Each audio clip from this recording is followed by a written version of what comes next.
আসসালামু আলাইকুম রহমতুল্লাহি ওয়া আসুন কোরআনের বাণী সহ শুনি সূরা আনফালের ১৯ নম্বর আয়াতে আল্লাহ তাআলা বলছেন, ইন তাস্তাফতিহু ফাকাদ জাআকুমুল ফাতহু ওয়া ইন তানতাহু ফাহুয়া খায়রুল লাকুম ওয়া ইন তাউদু নাউদু ওয়া লান তুগনি আনকুম ফিয়াতুকুম শাইয়্যাও ওয়ালাউ কাসুরাত ওয়া আন্নাল্লাহা মাআল মুমিনিন।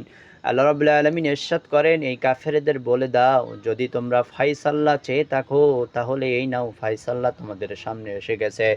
এখন যদি ক্ষান্ত হও তা তোমাদের জন্যই ভালো হবে, নয়তো ফিরে আবার সেই বোকামির পুনরাবৃত্তি যদি করো তাহলে আমিও সেই শাস্তির পুনরাবৃত্তি করব এবং তোমাদের দলবল যতই বেশি হোক না কেন তা তোমাদের কোনোই কাজে আসবে না। আল্লাহ অবশ্যই মুমিনদের সাথে রয়েছেন। নিজে শুনুন, অপরকে শোনার সুযোগ করে দিন।